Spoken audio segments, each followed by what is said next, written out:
At T-Mobile, we believe in putting people first by treating them right. So we've upped the benefits without upping the price. With Magenta Max, you get our best plan for 5G with unlimited premium data that can't slow down based on how much smartphone data you use. Plus, you'll pay zero cost to switch. And bring your phone. We'll pay it off up to $800. Only at T-Mobile.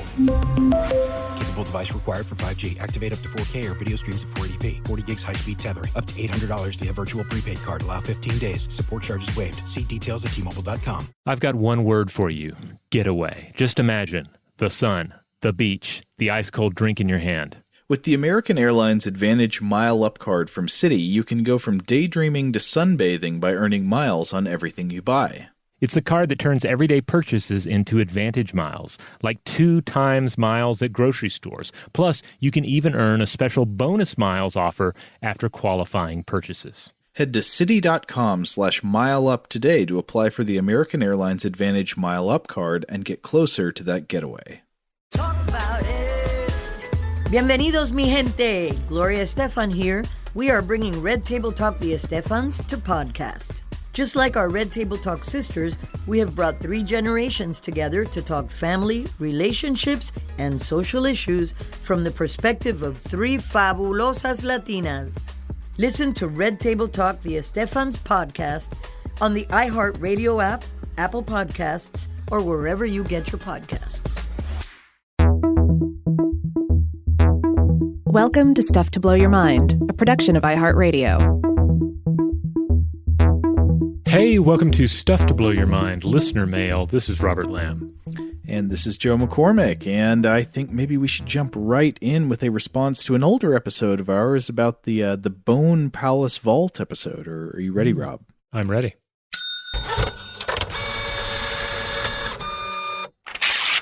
Okay, this comes to us from Megan. Megan says, "Hey, Joe and Robert, had a couple of natural history notes to add to your Bone Palace episodes.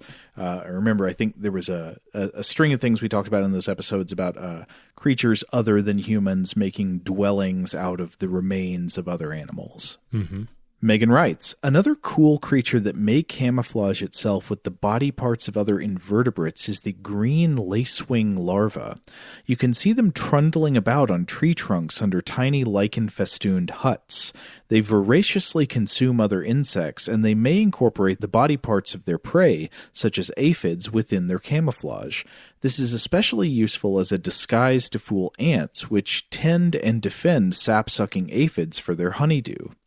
Also, carrier snails from the family Xenophoridae, meaning foreigner carrying, attach bits of coral, rock, sponges, and other smaller shells into the delicate white whorls of their own growing shells. They can be very elegant, with the long spires of other shells protruding at regular intervals like a sunburst, or look like crazy marine garbage heaps, depending on the species and its preferred masonry.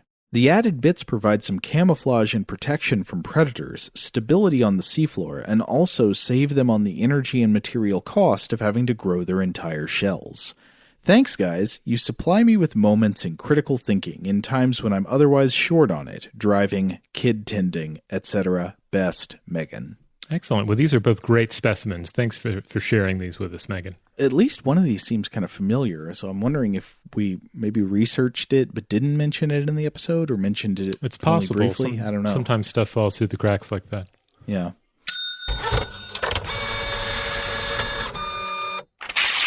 Now, we got a number of responses to our pair of episodes about furry fish, and these were great fun. Yeah, the first one comes to us from Kelly. She says, "Hi, both. I was delighted to hear you mention in your second episode on furry fish the gloriously fluffy hoax fish at the National Museum of Scotland. As a child, I remember for the first time seeing this fish on show. Since then, I've always made a point of trying to find it whenever I go in. It is Scotland's own abominable snow trout." Your discussion of fish people and otters got me thinking about the Celtic Norse myths of the Selkie, a merperson that takes on the form of a seal, which was a widespread folk tale in the north and in the islands. The story I remember reading when I was very young was that of the Selkie wife. I think there are plenty of variations on the theme, but the basic premise is that a fisherman falls in love with a Selkie woman in human form, but he steals her Selkie/seal skin, preventing her from taking seal form, and locks the skin in a kist or chest, keeping her imprisoned on the land. Eventually, she manages to take back the skin, escapes to the sea, transforms back into a seal, and escapes. A more recent sculptural interpretation at the Helix Park in Falkirk, called the Selkies, presents them in the form of the giant rearing heads of Shire horses. I think this is part of a reference to the foam-tipped breaking waves of the sea being referred to as white horses, as well as a link to the horses which would have pulled barges along the canals along which the park was built. They are quite spectacular and worth a quick image search if you have a few minutes. Thanks for the many hours of fun and enlightening discussion. I come away from every episode with some new interesting facts or ideas to think about. All the best, Kelly. Now, I tried to Google the Selkies Helix Park, and the only thing I came across what I think you're talking about, but this says they're called the Kelpies instead of the Selkies, which I know are both things. So you may have just had a typo in your email there. Either way, the Selkies are certainly fascinating. Selkies and Kelpies, I've been reading about them for ages, because they pop up in Dungeons and Dragons and mythology textbooks, monster compendiums of all sorts. I also have to point out there's a wonderful 2014 Irish animated film called Song of the Sea, which deals with this territory. I highly recommend that. It's a beautiful film.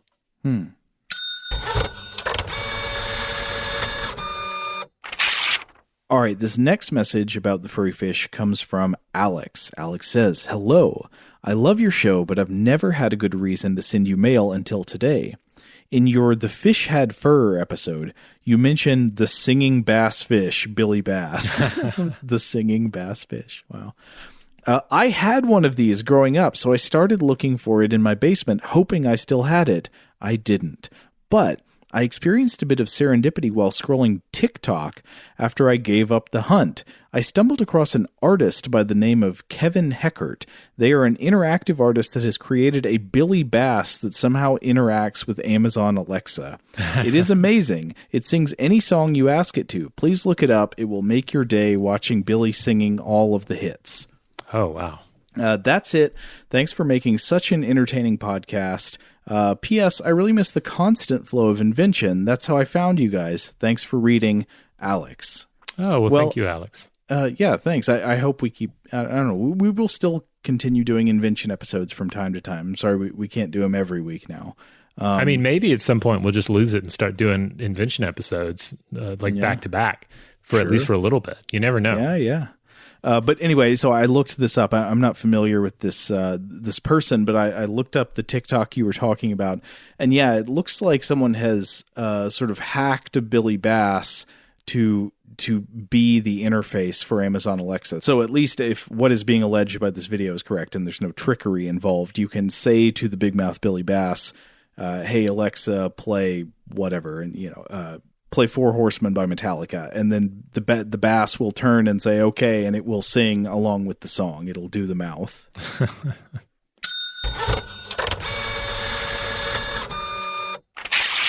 All right, here's another one. This one comes to us from Calvin. Subject, Big Mouth Billy Bass. Hello. The one in the town I grew up in played Don't Worry, Be Happy. As kids, we were absolutely obsessed with this thing. The poor shop owner must have heard that fish hundreds of times. Thanks for the show, Calvin. I gotta be honest, when I first read this email, I laughed out loud thinking about the town Billy Bass. Mm-hmm. It's like the town well.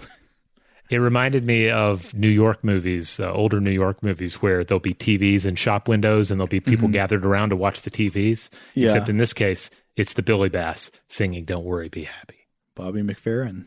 Yeah, great tune.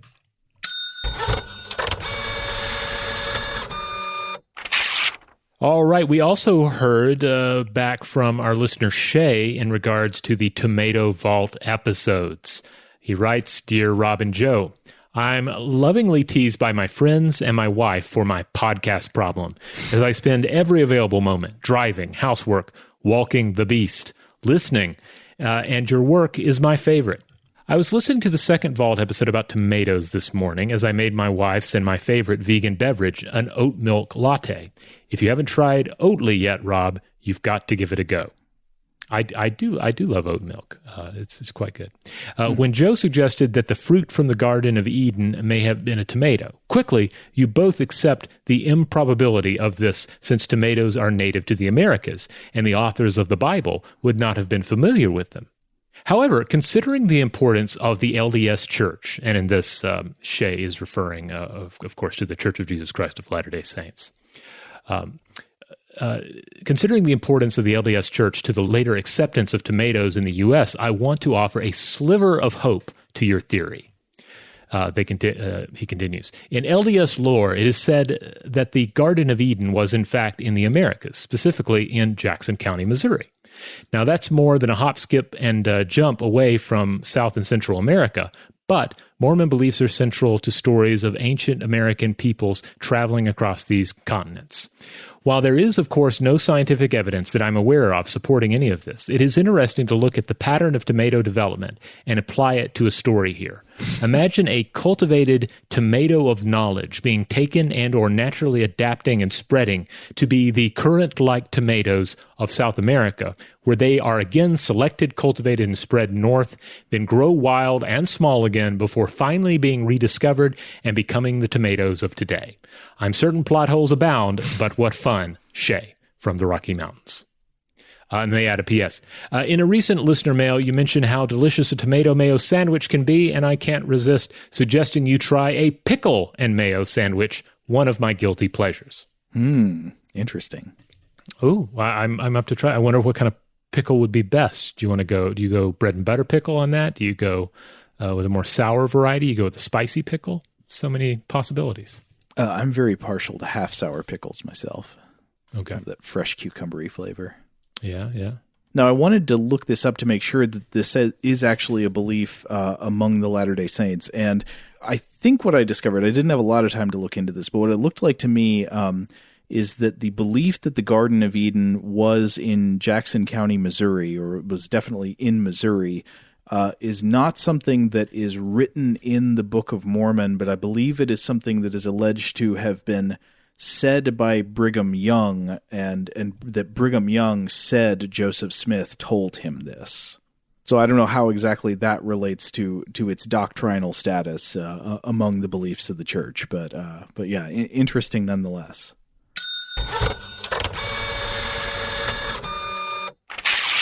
Okay, anyway, are you ready to move on to some emails about Weird House Cinema? Let's do it. Okay, this first one comes from Eric, and I want to include this email because it has some great stuff in it, but Eric, I think you made a few typos that I couldn't quite figure out. I don't know if there was like some accidental formatting changes or something, so I'm going to sort of skip or summarize a few paragraphs here, but Eric says, "Good morning, gentlemen. I just listened to this week's listener mail in which you spend a few moments pondering who should potentially portray Tom Bombadil in a future Lord of the Rings movie." And then Eric says his first thought was Charles Durning. Interesting idea, okay? So he says it's difficult to imagine Mr. Durning as embodying a threat. I don't know. I think about the Sting, at least. Yeah. He can be quite threatening in O Brother, Where Art Thou, at least when he wants to be, but he can also turn on the charm. That's true. And Eric says he can sing, and he gives as evidence the movie The Best Little Whorehouse in Texas, that's a Dolly Parton movie, isn't it? Mm-hmm. Yeah, I believe so. He also sings in O Brother, Where Art Thou? Oh, yeah. And dances. He is a talented dancer. A lot of people don't realize that. And then after this, Eric says, I think he's suggesting that his dog recommended someone to him. I jokingly, I assume. And anyway, that person is Vin Diesel. Vin Diesel is Tom Bombadil. What do you think? Okay, so Eric says, Tom Bombadil, some people might think of him as kind of a nature-loving, quintessential old hippie, but Eric writes, quote, Bombadil is clearly at least a demigod, and he's a very powerful being. While he's by preference good-natured, he could be quite capable of violence, even if at some remove, and one would assume anger, or at least implacability, if that's a word. And Eric says, might have to dub in the singing, though. To the contrary, Eric, I don't know if you're aware of this. Vin Diesel has albums. He is a professional singer in addition to being an actor. So he may be living life a quarter mile at a time, but at least one of those quarter miles has involved going into the studio and laying down some sensitive, emotional pop tracks. Yeah, you sent me a link to this, and I listened to it, and I have to say it's not terrible. It's not necessarily my thing, but it's nothing that would offend me if I heard it in a commercial or in a waiting room somewhere. I wouldn't say that it just screams Tom Bombadil to me, but I accept it as proof of Vin Diesel's musical chops. I would say it's not my style of music, but I'm impressed by Vin Diesel's potential as a singer. I was immediately thinking like, oh, does he do Cameo? How much would it cost to send him like the Rob Inglis songs and see if he can just, perform them, see what it sounds like? Yeah, it's not going to happen, sadly. At least not now. Maybe later in his career. But for now, Vin doesn't need the cameo bucks. But also, Eric floats the idea of Wayne the Stone John's man as a possible. Oh, The Rock. Yeah, The Rock certainly is charismatic, and I think he can sort of sing at least. But again, I don't know if this is the direction for my vision of Tom Bombadil. I don't know. It's such a difficult part to potentially cast. There were some fun discussions about this in the Facebook group for Stuff to Blow Your Mind, the Stuff to Blow Your Mind discussion module. I think we even did a little poll. There were some fun and some absurd suggestions on there. I think at the same time that was going on, I was watching Hamilton for the first time. So I was also thinking of the various actors in Hamilton. I was thinking, they could be a Tom Bombadil. Oh, he could be a Tom Bombadil as well. A lot of Tom Bombadils. That's strange. Yeah. Okay. Yeah. Especially if you have to remember in the book, The Lord of the Rings and the Fellowship of the Rings, it's not said that these are necessary. I mean, we don't have music. We just have the lyrics. They could be rapped. That's true. Okay. Maybe they even need to be rapped. I don't know. Well, I just don't know if any of those actors are like old and rotund enough. I picture somebody who's got to be like over 50 and kind of round. Yeah, well, we're playing the long game here. Okay. So give it time. We just have some potential Tom Bombadils. So we just have to keep an eye on and see how they develop, how they mature. Of course, I realize this would also exclude Vin Diesel and Rock the Dwayne, obviously. Yeah, in their current forms. You never know. Lately, I've been itching for a getaway, a chance to unplug, rest, relax. If you feel the same way, then listen up. You can go from daydreaming to sunbathing with the American Airlines Advantage Mile Up card from Citi. With it, you can earn Advantage miles on everything you buy. You'll also earn 2 times miles at grocery stores and on American Airlines purchases. Miles that can be redeemed for flights, hotels, and so much more. Plus, you can even earn 10,000 Advantage bonus miles and a $50 statement credit after qualifying purchases. So book me a one-way ticket to a beach chair, please. If you're looking to get closer to that next getaway, head to Citi.com/mileup today to apply for the American Airlines Advantage Mile Up card. That's Citi.com/MILEUP. At T-Mobile, we believe in putting people first by treating them right. So we've upped the benefits without upping the price. With Magenta Max, you get our best plan for 5G with unlimited premium data that can't slow down based on how much smartphone data you use. Plus, you'll pay zero cost to switch. And bring your phone. We'll pay it off up to $800. Only at T-Mobile. Capable device required for 5G. Activate up to 4K or video streams at 480p. 40 gigs high-speed tethering. Up to $800 via virtual prepaid card. Allow 15 days. Support charges waived. See details at T-Mobile.com. Today's episode is sponsored by General Motors. Ever drive an EV? You'd know because once you feel the thrill of electric, there's no going back. And the next generation of EVs by General Motors are an absolute joy to drive. Imagine an EV that can go from 0 to 60 in an estimated 3 seconds. A lower center of gravity that handles like a dream, letting you hug corners for a tighter ride. And don't even get us started on available towing capacity. Yes, towing in an EV. And what's that I hear? A quieter driving experience? It's about time you listen to your favorite podcast the way we intended. So get ready to charge up and feel the thrill of the road. It's all made possible by Ultium, a revolutionary new EV platform from GM, built for power, flexibility, and range, ensuring you keep the good times going. Isn't it time for everyone to feel good about driving a vehicle they love? Discover the thrill that awaits at gm.com. Everybody in.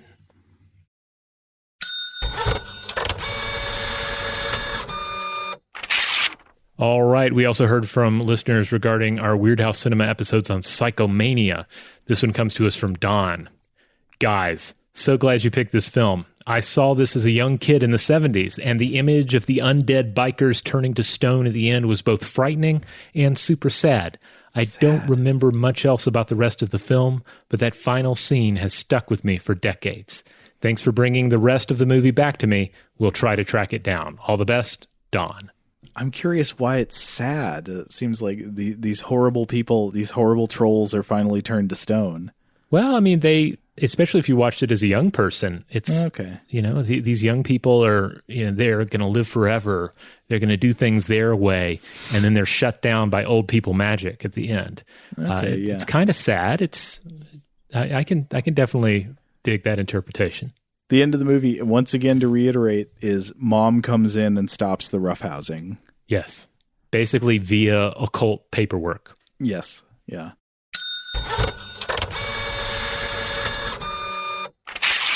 This next message is from Maggie, also about Psychomania, or the subject actually uses the alternate title as just Death Wheelers. Maggie says, "Great Weird House Cinema episode, guys. I remember seeing this movie about 10 years ago at an all-night secret horror movie marathon in Philadelphia, and this movie was a huge hit for that audience. I'm talking popcorn in the air, cheering and hollering, particularly every time one of the bikers rocketed from the grave upright on their motorcycle. A perfect trash movie indeed. My friend and I thought the lead biker Tom had more than a passing resemblance to Noel Fielding from The Mighty Boosh, and that lent the movie a whole other absurd dimension in which to enjoy it. Love the pod and appreciate all the work you guys put into it, Maggie." That's a good point. I think when I was watching it too, I was getting some mild hints of Noel Fielding, the hair, with our main character. Yeah, the hair, kind of the the long face. Yeah. I wonder what it would have been like had The Mighty Boosh done some sort of a proper Psychomania-inspired tale. I think there would have been room for them to explore some absurd ideas there. Oh my God, yes. They could have done a really good undead biker along the hitchhiker lines, I guess. Yeah.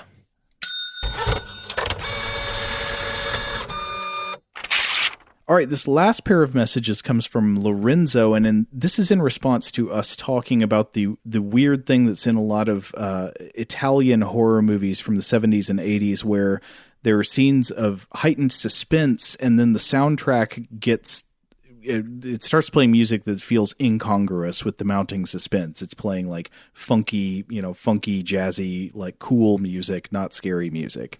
Anyway, so we were talking about that, and Lorenzo says, "Hi, Joe, Rob, big fan of your show. Keep them coming.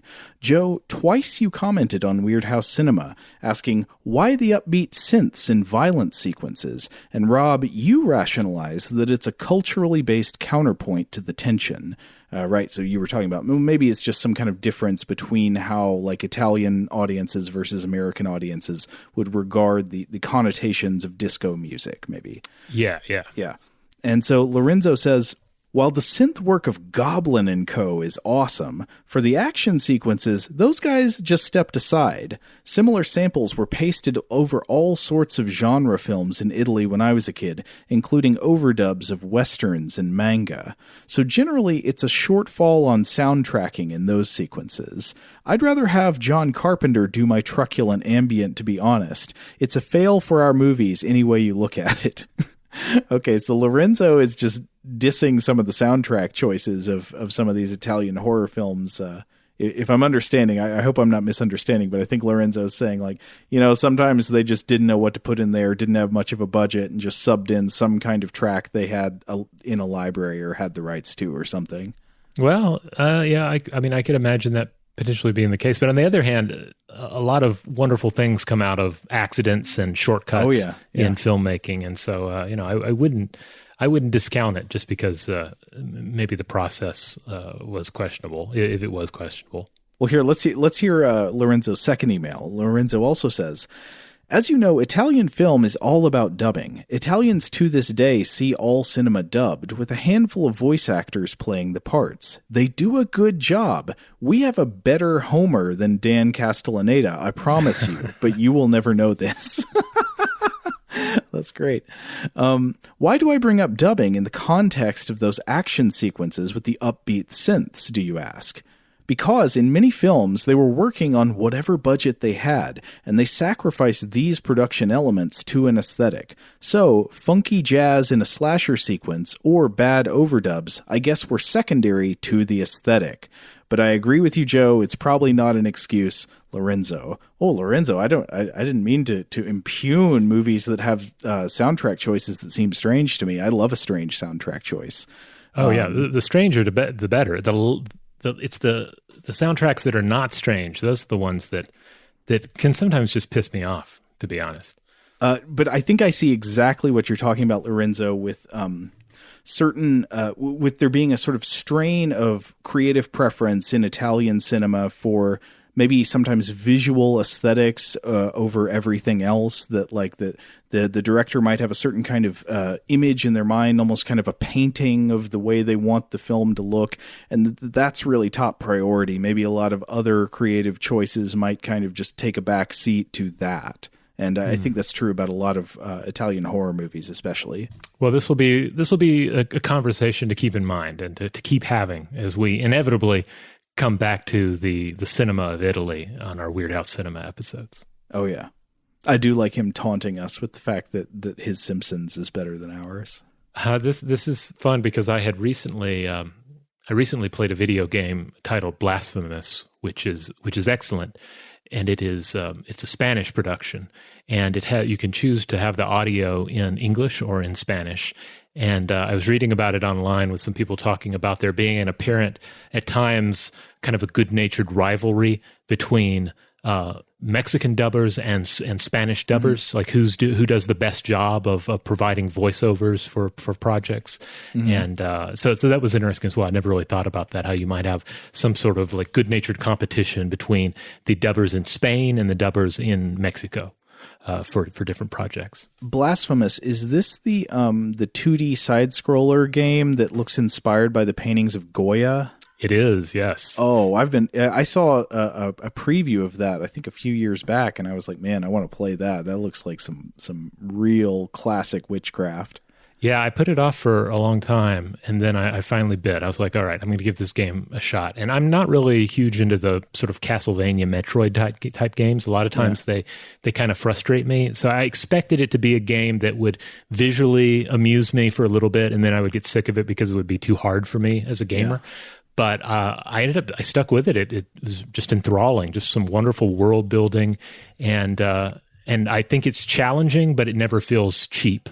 So I highly recommend that one. And the voice talent, I've listened to parts of it in Spanish and parts of it in English, and in both cases, excellent. There's some wonderful dialogue in there, and some very creepy voices. Nice. I just love the idea that somebody essentially made a Goya game. I don't know if that's what they were doing on purpose, but as soon as I looked at it, that's like, oh, that's what it is. No, I believe the creators have pointed that out. They point to specific Goya paintings that were key to this vision, to this world they've created. But it also goes beyond that. There's all this just rich stuff that's very... based in Inquisition and Catholic guilt, and it just has a very rich and mysterious world that they've built up around this game. I'm going to play that, and then I'm going to hang on for whoever makes the El Greco game. Yeah, that could be good too.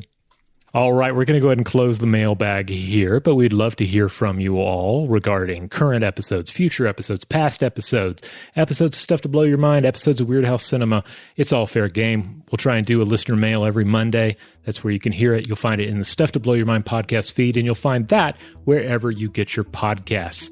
If you just need to get to us quickly, you can always go to stufftoblowyourmind.com. That will shoot you over to the iHeart listing for this show. There's going to be a place in there where you can click to go to our store. And just in case you want to check out a t-shirt or a sticker or a tote bag or a phone case or whatever you're looking for, you can get that with our logo on it or some other kind of cool design. Just a little extra in case you're interested. Huge thanks, as always, to our wonderful audio producer, Seth Nicholas Johnson. If you would like to get in touch with us with feedback on this episode or any other, to suggest a topic for the future, or just to say hello, you can email us at contact@stufftoblowyourmind.com. Stuff to Blow Your Mind is a production of iHeartRadio. For more podcasts from iHeartRadio, visit the iHeartRadio app, Apple Podcasts, or wherever you listen to your favorite shows. More games, more highlights, and more reasons to celebrate. The NFL is back. Oh, I love football. And it's bigger than ever. It all starts with the 2021 NFL Kickoff, presented by EA Sports Madden NFL 22, featuring the defending Super Bowl champion Tampa Bay Buccaneers and the Dallas Cowboys. Let's go! Be sure to tune in Thursday at 8:20 p.m. Eastern on NBC. Smirnoff, official vodka sponsor of NFL Kickoff. If you love trivia, if you love the hugely popular Stuff You Should Know podcast, then the Trivial Pursuit game, Stuff You Should Know edition, is for you. With 600 questions, weird and unbelievable trivia in categories like myths, legends, and conspiracies. SYSK selects a mix of topics handpicked by podcast hosts Josh and Chuck. Get the Trivial Pursuit game, Stuff You Should Know edition today, wherever you get your favorite board game. The holiday shopping season is almost here, and small business owners need a plan to get those crucial holiday shoppers through their doors. Be sure your plan includes radio ads from iHeartAdBuilder.com. Radio lets you reach customers wherever they go, at home or in their cars. And at iHeart Ad Builder, you can create an affordable custom radio ad right on your phone. Just click, listen, approve, then hear it on air. Get ready for the holidays today with a customized ad from iHeartAdBuilder.com.